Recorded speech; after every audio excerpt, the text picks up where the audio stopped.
राधे राधे दोस्तों, आपका हमारे चैनल राधे राधे में स्वागत है। आज की कहानी कैसे भक्त की है, जो अपने ही स्वामी, अपने ही भगवान, अपने ही आराध्य को ऐसी कौन सी परिस्थिति आ जाती है जिसकी वजह से उनको लूटना पड़ता है। तो आइए कहानी को विस्तार पूर्वक सुनाती हूँ। एक नगर में एक सेठ रहते थे। वो भगवान श्री हरि विष्णु और माता लक्ष्मी के अनन्य भक्त थे। और भगवान की कृपा से उनके पास अन्न धन की कोई कमी न थी। दूर दूर दूर देश तक उनका नाम ख्याति फैली हुई थी। अब काफ़ी रईस सेठ थे, लेकिन उनको बस एक ही दुख था कि उनके पास कोई संतान नहीं थी।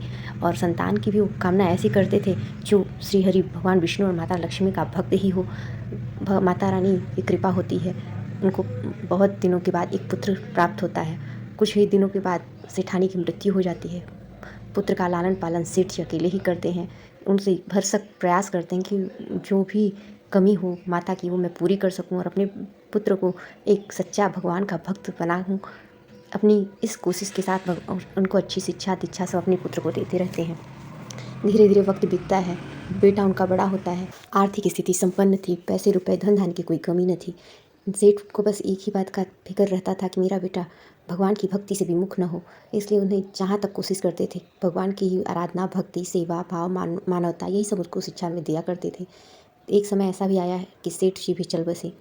अब ये सेठ का बेटा अकेला रह गया। अब उसके पे सभी नात रिश्तेदार जितने भी लोग थे शादी का दबाव डालने लगे कि बेटा अब तुम्हारी शादी योग्य उम्र हो गई है, तुम शादी कर लो, नहीं तो ये घर गृहस्थी सब बिखर जाएगा। बिन घर नी घर जो होता है भूत का डेरा होता है। सेठ के पुत्र को ये बात कहीं ना कहीं जम ही रही थी कि सही बात है, पूरा घर बिखरा रहता है। भगवान की भक्ति में भी मुझे अड़चन होती है, मुझे समय नहीं मिल पाता है। अगर शादी कर लूँ तो शायद वो भी मेरी मदद करे, मेरी पूजा पाठ में कोई विघ्न नहीं तब पड़ेगा। मैं शांति से सिर्फ पूजा करूँगा, घर बार की कोई चिंता न होगी। लेकिन सेठ के बेटे का एक नियम था कि वो प्रतिदिन एक महात्मा को भोजन अवश्य कराता था। ये उनके पिताजी बचपन से ही उसको ये कार्य करते थे और पिताजी का देखते देखते बेटा भी करने लगा। जैसे एक परंपरा सी बन गई थी उनके घर में कि एक महात्मा को भोजन कराना है। समय बीतता रहा। सेठ का बेटा अपना ये जो कार्य था उसको रोज ही करता। कभी भी एक दिन भी नागा नहीं जाता था। वो पूजा के उठता, पूजा के उठने के बाद एक ब्राह्मण व्यक्ति को लाता, एक अतिथि को, राहगीर को, और उनको भोजन पवाता। भोजन पवा करके उनको जितनी आवश्यकता उनकी होती उतनी उनकी विदाई कर देता अपनी शक्ति सामर्थ्य पर। ऐसे ही दिन बीतता रहा और नात रिश्तेदारों का जब दबाव पड़ने लगा तो सेठ के लड़के ने कहा ठीक है, मैं शादी तो करूँगा, लेकिन मेरी एक शर्त है कि मेरी जो पत्नी आए वो भी मेरी तरह ब्राह्मण को भोजन पवाने में कोई हस्तक्षेप, कोई विरोध न करे। वो भी मेरी तरह भगवान श्री हरि विष्णु की भक्त हो, तभी मैं विवाह करूँगा। ये बात पूरे नगर में फैल गई। खोजबीन शुरू हुआ तो एक ऐसी कन्या का पता चला जो भी श्री हरि भगवान विष्णु की और माता लक्ष्मी की भक्त थी। लेकिन उस कन्या रूपवती थी, गुणवती थी, लेकिन उस कन्या का भी एक शर्त था कि मैं जिससे भी साथ विवाह करूँगी वो मेरा पति प्रतिदिन 10 ब्राह्मणों को भोजन पवावे, तब मैं उससे विवाह करूँगी। जब ये बात सेठ के लड़के को पता चली तो सेठ का लड़का बहुत ही प्रसन्न हुआ, खुश हुआ कि चलो कोई हमारे विचार का तो मिला, नहीं तो मैं तो ऐसे ही परेशान था कि क्या पता कैसी आ जाए, मेरी भक्ति में और विघ्न ना उत्पन्न कर दे। भगवान की कृपा से ऐसी कन्या मिल गई, शायद वो मेरे लिए ही बनी है। सेठ के लड़के ने कहा ठीक है, मैं 10 नहीं, मैं 1000 ब्राह्मणों को भोजन पवाऊँगा। कन्या भी खुश हो गई। विवाह संपन्न हुआ। सेठ का लड़का अपनी विवाह संपन्न करने के बाद पत्नी को लेवा के अपने घर आया। घर में सब कुछ भरा पूरा था। सब चीज़ से संतुष्ट हुई पत्नी, बहुत खुश हुई। घर गृहस्थी संभाल लिया। धीरे धीरे नृत्य प्रति उनका जो काम था वो चलता ही रहता। रोज़ 1000 राहगीरों को बुलाते, जो भी भूखे होते, ज़रूरतमंद होते उनको बुलाते, अपने आंगन में बिठाते, खाना खिलाते, यथाचित उनको दान दे करके सत्कारपूर्वक विदा करते। धीरे धीरे ये नृत्य चलता रहा। लेकिन सेठ का लड़का भक्ति में ऐसा रहा, रम गया कि उसे अपने काम की, धंधे की, बिजनेस की कोई चिंता ही नहीं रहती। धीरे धीरे रखा हुआ धन समाप्त होने लगा। होते होते एक समय ऐसा आया कि घर में अब कुछ भी नहीं बचा था, लेकिन वचन था कि प्रतिदिन 1000 संतों को भोजन कराना है। इस प्रकार अब सेठ का लड़का करता क्या, पूजा से बड़ी थी कि जो भगवान को साक्षी मान करके अपना एक व्रत उठा रखा था कि 1000 लोगों को भोजन पवाना है। अब उसमें विघ्न आने लगा तो सेठ का लड़का अब कुछ जानकारों से, जिनको वो जानता था, जो भी उनकी जानकारी में लोग थे, उनके नात रिश्तेदार, सबसे उधार लेने लगा। उधार ले आते, भोजन पवाते, फिर दूसरे दिन किसी से उधार लेते। धीरे धीरे कर्जा भी काफ़ी बढ़ गया और कर्जा वापस देने का कोई रास्ता न दिखा। धीरे धीरे देने वालों की भी तादाद कम हो गई। शुरू में तो सबने उनके पिता के यश और वैभव को जानते थे, पैसा भी पर्याप्त है ये भी मानते थे, इसलिए सब उनकी मदद करते थे। लेकिन जब सबको पता चल गया कि अब ये भिखारी हो गए हैं, इनके पास स्वयं कुछ खाने के लिए, रहने के लिए नहीं है, तो सबने धीरे धीरे पैसा देने से इनकार कर लिया, किनारा करने लगे। अब सेठ बड़ी दुविधा में, सेठ का लड़का पड़ा कि आखिर अब कैसे ब्राह्मणों को 1000 ब्राह्मणों को भोजन कब कराया जाए। फिर वो चोरी करने लगता है। रात में सब सोते तो घर में जाके राशन की चीज़ें चुरा के लाता, और कुछ भी चुरा के नहीं लाता, सिर्फ और सिर्फ राशन, और उस राशन की चीज़ से सिर्फ संतों को भोजन पवाता था। चोरियाँ भी वो ऐसे घरों में करता था जो संपन्न होते थे। सब बड़े आश्चर्य में थे कि आखिर ऐसा कौन सा चोर नगर में आ गया है जो राशन चुराता है। लेकिन कोई करता भी क्या, जब कोई सबूत न होने की वजह से कोई किसी को कह भी नहीं सकता था। राजा का जो सेठ का लड़का है वो धीरे धीरे यही काम करके भोजन पवाता और निश्चिंता मुक्त हो जाता। लेकिन फिर जब सबके घरों में चोरियाँ राशन की होने लगी तो सब रात्रि जागरण करने लगे। अब रात की चोरी भी नहीं हो सकती थी। सेठ का लड़का फिर चिंता में पड़ गया कि अब क्या किया जाए।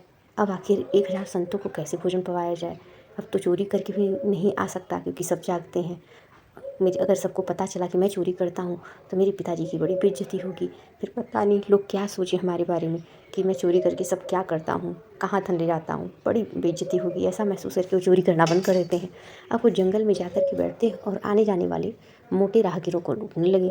जिनके पास थोड़ा पैसा रुपया होता, जो सेठ होते, जिनके पास लगता है कि इनको लूटने से इनकी विशेष हानि नहीं होगी, दुख नहीं होगा, तो उनको लूटना शुरू कर दिए। एक दिन लूटते, लूट के लाते और सुबह संतों को भोजन पवाते। लेकिन उसका 1 रुपया भी स्वयं के ऊपर पति पत्नी नहीं खर्चते थे। दिन बीतता रहा। अब उस जंगल में भयानक संशय और डर भी बैठ गया कि इस जंगल से जाने वाला हर राहगीर लूटा जाता है। अब राहगीरों का आना जाना भी कम हो गया। एक दिन बड़े दुखी हुए सेठ का बेटा बैठा था और श्री हरि विष्णु से प्रार्थना किए जा रहा था, प्रभु मैंने तो एक व्रत लिया था कि आपके जितने भी आप पर आश्रित सभी संत जन हैं मैं उनको भोजन पवाऊँगा। पिता की जमा की गई सभी समस्त धनराशि सब समाप्त हो गई। अब आप ही कृपा करिए, आखिर मैं क्या करूं जिससे मैं कल के भोजन का इंतजाम कर पाऊं। आज तो कोई दूर दूर तक राहगीर दिखाई नहीं दे रहा, आखिर मैं क्या करूं प्रभु, कोई उपाय करिए नाथ। ऐसे ही विचारों में पड़ा वो एक पेड़ की वृक्ष के नीचे बैठा था। तभी उधर से एक शेर सेठानी खूब गहना गुड़िया से लदे फदे गहने इतने ज़्यादा पहने उड़े थे कि शरीर पे वस्त्र से ज़्यादा गहने दिख रहे थे। ऐसे आसामी ऐसे पैसे रुपए से संपन्न सेठ को देखकर सेठ का लड़का बहुत खुश होता है। उसे लगता है चलो प्रभु आपने तो मेरी सुन ली, अगर मैं इस सेठ सेठानी को लूट लिया तो मेरे कई दिनों के भोजन पवाने का काम संपन्न पूरा हो जाएगा। कुछ दिन मैं निश्चिंत होकर के आपकी सिर्फ भक्ति करूँगा। ऐसा सोच करके जैसे ही सेठ सेठानी सामने आए, ये अपना छुरा निकाला और बोला कि चलो अब जल्दी जल्दी अपने सारे गहने उतार के रख दो, मैं यहाँ का बहुत भयानक डाकू हूँ, मैं मार डालूँगा। मैं बस मुझे अपनी सारी संपत्ति, सारा पैसा रुपया जो साथ में लिए हो सब मुझे दे दो, मैं यहाँ से चला जाऊँगा। सेठ सेठानी भी धीरे से अपना सारा गहना उतारे, माता लक्ष्मी भी उतारी, सब उनके उसने एक बड़ा सा थैला फैला उसमें रख दिए। और सेठ का बेटा सारा सोना चांदी गहना पैसा जो भी था सब समेटा और बोला कि अब आप लोग यहाँ से चले जाइए, मैं आपको कोई हानि नहीं पहुँचाऊँगा और मैं भी चलता हूँ। ऐसा कहकर जैसे ही जाने लगा, भगवान श्री हरि और माता लक्ष्मी अपने अपने वास्तविक रूप में आए और कहें हे भक्त, मैं तुम्हारी इस भक्ति से अत्यंत प्रसन्न हूँ कि तुमने लूट पाट, जो भी चोरी चकारी, जो भी अपने जीवन में गलत कार्य किया, वो सब एक अच्छे विचार, अच्छे निमित्त और अच्छे कार्य के लिए किया। इसलिए हम सब बहुत प्रसन्न हैं तुमसे, मांगो क्या मांगना चाहते हो। भगवान का वास्तविक रूप देख कर सेठ का लड़का रोने लगा और भगवान के चरणों में गिर गया और कहा हे प्रभु, मैं कितना अधम और कितना पापी हूँ। जिस प्रभु की इतनी वर्षों से मैं तपस्या कर रहा था, वो सामने आए तो मैं पहचान न सका, उन्हें लूट लिया, उन्हें डराया धमकाया। मुझे माफ़ करें नाथ, मुझे माफ़ करें।